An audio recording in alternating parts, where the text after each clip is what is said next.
મિત્રો એજ્યુકેશન ફંડના ચેનલમાં આપનું સ્વાગત છે। મિત્રો ઘણી એવી કોમેન્ટ્સો મળે છે કે તમે ભારતના ઇતિહાસ વિશેનો વિડીયો બનાવો, તો મિત્રો આજે આપણે ભારતના ઇતિહાસના વિડીયો મૂકીએ છીએ। તો ચાલો મિત્રો આપણે શરૂ કરીએ। પ્રથમ આવે છે ભારતના ઇતિહાસમાં પહેલું પ્રાચીન ભારત।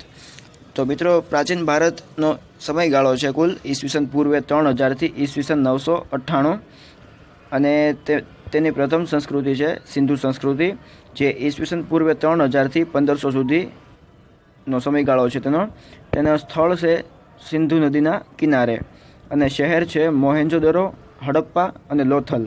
મિત્રો ઈસવીસન 1922 અને 23માં પ્રાચીન સભ્યતાની ખોજમાં સિંધ એટલે કે પાકિસ્તાનના લારાખાન જિલ્લામાં, મિત્રો યાદ રાખજો, પાકિસ્તાનના લારાખાન જિલ્લામાં ખોદકામ કરતી વખતે આ અવશેષો મળી આવ્યા છે। ભારતમાં લોથલ, રંગપુર, રોજડી, ધોળાવીરા જે ગુજરાતમાં આવેલ છે, કાલીબંગન જે રાજસ્થાનમાં આવેલ છે, ત્યારબાદ બનાવલી જે હરિયાણામાં આવેલ છે અને રોપાર જે પંજાબમાં આવેલ છે, તેમાંથી પ્રાચીન સભ્યતાની ખોજ અથવા તો તેના નમૂનાઓ મળી આવ્યા છે। મિત્રો ત્યારબાદ આવે છે વેદકાલીન આર્યો, જેનો સમયગાળો છે ઈસવીસન પૂર્વે 2500 થી 2000 સુધી। મિત્રો મધ્ય એશિયામાંથી આર્યો હિન્દકુશ પર્વત, મિત્રો યાદ રાખજો, હિન્દકુશ પર્વત ઓળંગીને ભારતમાં વસ્યા હતા। પ્રથમ પંજાબમાં સપ્તસિંધુ પ્રદેશ અને પછી ગંગા અને યમુનાના પ્રદેશો સુધી વસાહતો આર્યોએ સ્થાપી હતી। મિત્રો આ સમયગાળામાં રાજાઓ હતા રાજસૂય અને અશ્વમેઘ, આ સમયગાળામાં રાજાઓ જે હતા તેઓ રાજસૂય અને અશ્વમેઘ યજ્ઞ કરતા હતા। મિત્રો તે સમયના સાહિત્યો છે વેદ, ઉપનિષદ, બ્રાહ્મણ ગ્રંથો, આરણ્યક, મનુસ્મૃતિ અને પુરાણ। ત્યારબાદ મિત્રો આવે છે ઉત્તર વેદકાલીન આર્યો। મિત્રો ઈસવીસન પૂર્વે 2000 થી 700 સુધી તેમનો સમયગાળો છે। તેમાં ધર્મ છે બ્રહ્મા, વિષ્ણુ અને મહેશની પૂજા, અને મિત્રો આ સમયગાળાથી ભાગવત ધર્મની શરૂઆત થયેલ હોવાનું માનવામાં આવે છે। આ સમયગાળામાં સમાજના કુલ 4 ભાગ પાડવામાં આવ્યા હતા। પ્રથમ છે બ્રાહ્મણ, ક્ષત્રિય, વૈશ્ય અને શુદ્ર। મિત્રો જીવનકાળને 4 સરખા ભાગમાં વહેંચવામાં આવ્યું હતું: બ્રહ્મચર્યાશ્રમ, ગૃહસ્થાશ્રમ, વાનપ્રસ્થાશ્રમ અને સંન્યસ્તાશ્રમ। મિત્રો આ સમયગાળામાં સાહિત્યો છે મહાભારત, રામાયણ, સૂત્ર, ઉપવેદ, વેદાંગ અને ભારતીય દર્શન શાસ્ત્ર। ત્યારબાદ છે મિત્રો બૌદ્ધ ધર્મ। ઈસવીસન પૂર્વે 566 થી 486નો સમયગાળો છે। તેમના આ ધર્મના સ્થાપક હતા ગૌતમ બુદ્ધ, જેને સિદ્ધાર્થ તરીકે પણ ઓળખવામાં આવે છે। મિત્રો આ ધર્મમાં 2 પંથ હતા, એક મહાયાન અને બીજું હીનયાન। મિત્રો આ ધર્મના સિદ્ધાંતો હતા, એક પ્રથમ 4 મહાન સત્યો, ત્યારબાદ અષ્ટાંગ વિચારધારા, પછી નિર્વાણ, અહિંસા અને કર્મનો સિદ્ધાંત। ત્યારબાદ મિત્રો જૈન ધર્મ, જેનો સમયગાળો છે ઈસવીસન પૂર્વે 599 થી 527।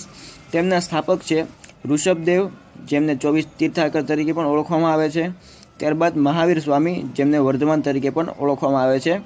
મહાવીર સ્વામી જે છે તે જૈન ધર્મના 24મા તીર્થંકર પણ છે, જે યાદ રાખશો। મિત્રો આ ધર્મના સિદ્ધાંતો છે ત્રિરત્નનો સિદ્ધાંત। પ્રથમ છે ત્રિરત્નનો સિદ્ધાંત, તેના 3 ફાંટા છે। પહેલું છે સમ્યક દર્શન, બીજું છે સમ્યક જ્ઞાન અને ત્રીજું છે સમ્યક ચરિત્ર। ત્યારબાદ બીજું છે 5 વ્રતોના સિદ્ધાંત। પ્રથમ છે અહિંસા, સત્ય, અસ્તેય, અપરિગ્રહ અને બ્રહ્મચર્ય। ત્યારબાદ મિત્રો છઠ્ઠું છે મગધ શાસનકાળ, ઈસવીસન પૂર્વે 603 થી 324। મિત્રો આ શાસનકાળમાં તેની રાજધાની હતી પાટલીપુત્ર। તેના મુખ્ય રાજકર્તાઓ છે બિંબિસાર, અજાતશત્રુ, શિશુનાગ, મહાબ્રહ્મનંદ અને ધનનંદ। મિત્રો આ સમયગાળામાં સિકંદરનું આક્રમણ થયું હોવાનું મનાય છે। સિકંદરનું આક્રમણ ઈસવીસન પૂર્વે 326 થી 324ના સમયગાળામાં થયેલું માનવામાં આવે છે। મેસોડોનિયા જે ગ્રીસમાં આવેલ છે, તેના બાદશાહ એલેક્ઝાન્ડર એટલે કે સિકંદર ઈસવીસન પૂર્વે 326માં ભારત પર આક્રમણ કર્યું હતું અને ઝેલમ નદીના કિનારે પંજાબના રાજા પોરસ સામેના યુદ્ધમાં સિકંદર વિજયી થયો હતો। ત્યારબાદ છે મૌર્ય યુગ, ઈસવીસન પૂર્વે 322 થી 285નો સમયગાળો છે। તેના સ્થાપક હતા ચંદ્રગુપ્ત મૌર્ય। તેના મુખ્ય રાજકર્તાઓ છે ચંદ્રગુપ્ત મૌર્ય, બિંદુસાર, ત્યારબાદ સમ્રાટ અશોક. મિત્રો પંજાબ, સિંધ, ઉત્તરમાં પાટલીપુત્રથી હિન્દકુશ અને દક્ષિણમાં નર્મદા સુધી ચંદ્રગુપ્તના પુત્ર બિંદુસારે છેક મૈસૂર સુધી શાસન ફેલાવ્યું હતું. મિત્રો આ યુગની વિશિષ્ટતા છે ચંદ્રગુપ્તને દેશનો પ્રથમ રાષ્ટ્રીય રાજા ગણી શકાય છે અને ચંદ્રગુપ્તનો રાજકીય સલાહકાર હતો કૌટિલ્ય ચાણક્ય, જેમણે અર્થશાસ્ત્ર નામનું પુસ્તક આપ્યું હતું. ત્યારબાદ છે મિત્રો સમ્રાટ અશોક, જેનો સમયગાળો છે ઈસવીસન પૂર્વે 272 થી 232. ચંદ્રગુપ્તનો પૌત્ર અને બિંદુસારનો પુત્ર છે. મિત્રો યાદ રાખજો, સમ્રાટ અશોક ચંદ્રગુપ્તનો પૌત્ર છે અને બિંદુસારનો પુત્ર છે. ઈસવીસન પૂર્વે 261માં કલિંગના યુદ્ધ બાદ અશોકનો અભિગમ બદલાયો હતો. ત્યારબાદ તેણે બૌદ્ધ ધર્મનો ફેલાવો કર્યો હતો. ત્યારબાદ આવે છે ગુપ્ત યુગ. ઈસવીસન 320 થી 550 સુધીનો તેમનો સમયગાળો છે. તેમાં વિસ્તાર છે બ્રહ્મપુત્રથી યમુના અને હિમાલયથી નર્મદા સુધી.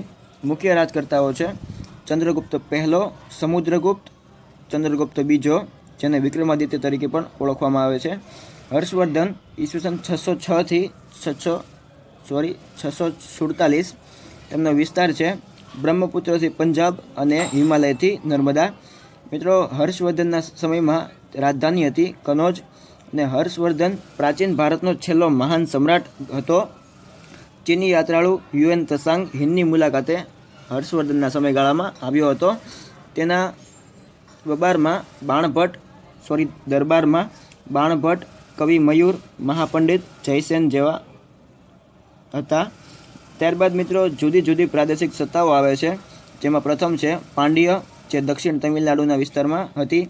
તેમના મુખ્ય રાજકર્તાઓ છે અરિકેસરી ચારવર્મા, ત્યારબાદ જયવર્મા કુલશેખર, ત્યારબાદ સુંદર પાંડ્ય અને વીર પાંડ્ય. ત્યારબાદ છે પાત, જે બંગાળમાં તેમનું સ્થાપત્ય હતું. તેના સ્થાપક છે ગોપાલ અને મુખ્ય રાજકર્તા છે ધર્મપાલ. ત્યારબાદ રાષ્ટ્રકૂટ, જે તેલંગણ વિસ્તારમાં હતો. તેમનો મુખ્ય રાજકર્તાઓ છે ગોવિંદ ત્રીજો, અમોઘ વર્મા અને કૃષ્ણ ત્રીજો. ત્યારબાદ છે ચોલ વંશ, જે ઉત્તર તમિલનાડુના વિસ્તારમાં હતા. તેમના સ્થાપક છે વિજયાદિત્ય. તેમના મુખ્ય રાજકર્તાઓ છે પરાંતક પહેલો, રાજરાજા દેવ, રાજેન્દ્ર ચોલદેવ અને પહેલો. મિત્રો ત્યારબાદ છે ગુર્જર પ્રતિહાર, જે કનોજના હતા. તેમના મુખ્ય રાજકર્તાઓ છે વત્સરાજ, નાગભટ્ટ બીજો અને ભોજ. ત્યારબાદ મિત્રો રાજપૂતોનું શાસન આવ્યું.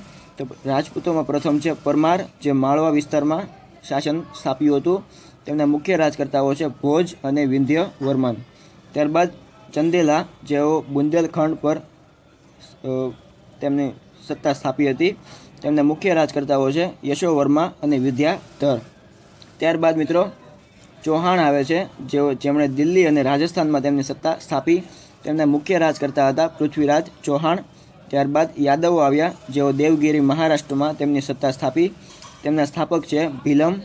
મિત્રો આ સવાલ ખૂબ યાદ રાખજો કે યાદવો એ કયા વિસ્તારમાં તેમની સત્તા સ્થાપી, તો તે દેવગિરી મહારાષ્ટ્રમાં આવે છે. અને આ સવાલ ગયેલી જુનિયર ક્લાર્કની એક્ઝામમાં પણ પૂછાઈ ગયેલો છે. તેમના સ્થાપક હતા ભીલમ અને મુખ્ય રાજકર્તાઓ તરીકે ભીલમ, સિંગબાન, કૃષ્ણદેવ અને રામદેવ હતા. ત્યારબાદ હોયસલો કર્ણાટક, સ્થાપત્ય નૃપકામ, મુખ્ય રાજકર્તાઓ નૃપકામ અને વિષ્ણુવર્ધન.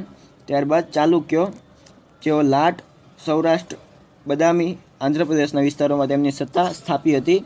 તેમના મુખ્ય રાજકર્તાઓ છે પુલકેશી પહેલો, કીર્તિવર્મા, પુલકેશી બીજો અને તૈલબ.